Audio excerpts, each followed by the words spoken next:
नमस्कार दोस्तों, मेरा नाम है मनीष भारती और संस्कृति आईएएस प्लेटफॉर्म पर आपका मैं स्वागत करता हूं। दोस्तों, आज का जो हमारा टॉपिक है, जैसा कि आप देख रहे होंगे, Guinness book of world record में बिरसा मुंडा इंटरनेशनल स्टेडियम को शामिल किया गया है। क्या ऐसे इसके पहलू हैं, क्यों यह शामिल किया गया है, उस पर हम बात करेंगे। उससे पहले आप ये समझ लीजिए कि हॉकी जो है हमारा राष्ट्रीय खेल है, लेकिन क्या वो हॉकी की बात अब आप सुनते हैं? अब हम सब क्रिकेट पे शिफ्ट हो गए हैं। फिर हॉकी कहाँ चला गया? आपको यदि मैं बताऊं तो 1928 से लेकर के 1956 तक हम लगातार ओलंपिक में गोल्ड मेडल जीतते रहे हैं। मेजर ध्यानचंद्र को कौन नहीं जानता है, हॉकी के जादूगर कहे जाते थे। लेकिन हॉकी जो है समय के साथ सिमटता चला गया। कुछ तो हॉकी के नियम बदलते चले गए और उस नियम के अनुसार भारत ने अपने आप को ढाला नहीं, बल्कि शिकवा और शिकायत ही करते रह गए और फिर हम पीछे चलते रह गए। लेकिन हुआ क्या है, पिछले कुछ समय में हॉकी में एक जान आई है। फिर से हम हॉकी की बात करने लगे हैं। और अगर आपको याद हो तो टोक्यो ओलंपिक ने भारत ने ब्रॉन्ज मेडल तक जीता था। ये सब कैसे हुआ, इसके पीछे की क्या कहानी है, कैसे हम यहाँ तक पहुँचे, इस सब पर हम बात करेंगे। यदि आपको मैं बताऊं तो आप बिरसा मुंडा नेशनल स्टेडियम की बात करूं तो यह उड़ीसा में स्थित है। और उड़ीसा में अभी जो है हाल ही फिलहाल में हॉकी मेंस वर्ल्ड कप 2023 का आयोजन किया गया था।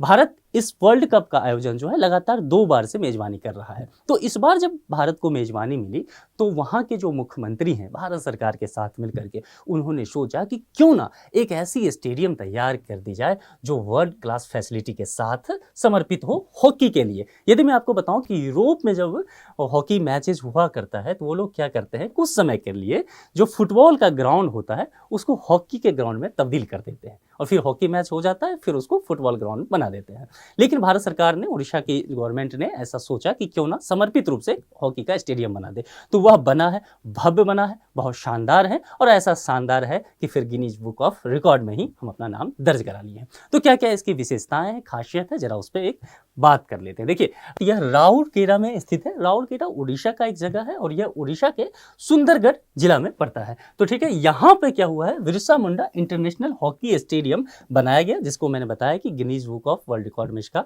नाम शामिल हुआ है। किस कारण से? अपनी दर्शक क्षमता के लिए। देखिए, सिटिंग कैपेसिटी जो है इस ग्राउंड की, वह तकरीबन ऐसा माना जा रहा है कि 21,000 तक लोग इसमें बैठ सकते हैं। आप देखिए जरा कितना भव्य है सिटिंग अरेंजमेंट, देखिए कितना अंदर तक, डीप तक लोग बैठ सकते हैं। और इस बार जब यहाँ मैच हुआ था, वर्ल्ड कप हुआ था, तो लोगों में एक अलग तरह का उत्साह था। लोग जो है खचाखच, ये स्टेडियम जैसे क्रिकेट में हम लोग देखते हैं वैसे खचाखच हॉकी का स्टेडियम भरा हुआ था। तो यहाँ से गिनीज बुक में भी नाम आया। अब ये जो बिरसा मुंडा जी के नाम पे ये स्टेडियम रखा गया है, इनका थोड़ा सा हिस्ट्री जान लेते हैं। देखिए, ये भारत के एक महान क्रांतिकारी थे, फ्रीडम फाइटर थे और आदिवासी इन्हें अपना देवता भी कहा करते थे। ठीक है, तो इनके नाम पर ही इसका नाम रख दिया गया और वर्ल्ड कप 2023 के लिए ध्यान में रख के इसे तैयार किया गया था और बहुत ही कम समय में इसे तैयार कर दिया गया।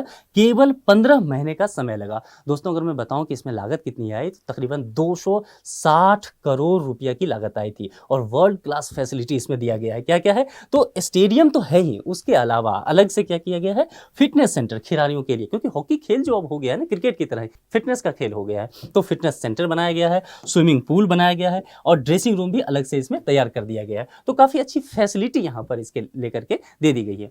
अब देखिए, राउरकेला के बाहरी इलाके में बीजू पटनायक टेक्निकल यूनिवर्सिटी स्थित है। ठीक है, और उस यूनिवर्सिटी के अंदर ही इसे बनाया गया है। यूनिवर्सिटी जो है 120 एकड़ में फैला हुआ है उसका कैंपस और उसमें से 35 एकड़ जो है कैंपस का हिस्सा ही, उसमें इस स्टेडियम को बना दिया गया है। यदि आप इस तस्वीरों को देख रहे होंगे तो आप इस तस्वीर को देखिए, ये उड़ीसा के जो हैं चीफ मिनिस्टर हैं नवीन पटनायक जी, इनकी चर्चा करना जरूरी हो जाता है क्योंकि ये वो शख्स हैं जिन्होंने हॉकी को पुनर्जीवन दिया है। भारतीय हॉकी के संदर्भ में मैं बात कर रहा हूँ। देखिए, यह जो है स्पॉन्सर कर रहे हैं भारतीय हॉकी को, उड़ीसा सरकार मतलब, और ये दोनों ही यानी कि मेंस टीम को भी और वुमेन्स टीम को भी स्पॉन्सर कर रहे हैं। खिलाड़ियों को काफी प्रोत्साहन करते हैं और 2024 तक कॉन्ट्रैक्ट था अगर मैं बताऊं। लेकिन टोक्यो ओलंपिक में भारत ने जब ब्रॉन्ज मेडल लिया, काफी उत्साह बढ़ा है इनका भी और इन्होंने क्या किया, उस एग्रीमेंट को बढ़ा दिया है। 2033-34 तक इसको बढ़ा दिया गया है। अब अच्छा प्रदर्शन होता रहा तो उससे आगे भी बढ़ा दिया जा सकता है। तो भारत के हॉकी के लिए फिर से एक सुनहरा दिन आ गया है। भारत के हॉकी स्टेडियम के लिए एक सुनहरा दिन आ गया है। संभव है कि आगे आने वाले समय में हमारे खिलाड़ी गोल्ड मेडल लेकर के देश का नाम और भी रोशन करते रहेंगे और भारत का तिरंगा शान से आसमान में फहराता रहेगा। इस वीडियो में इतना ही, फिर मिलेंगे। Thank you.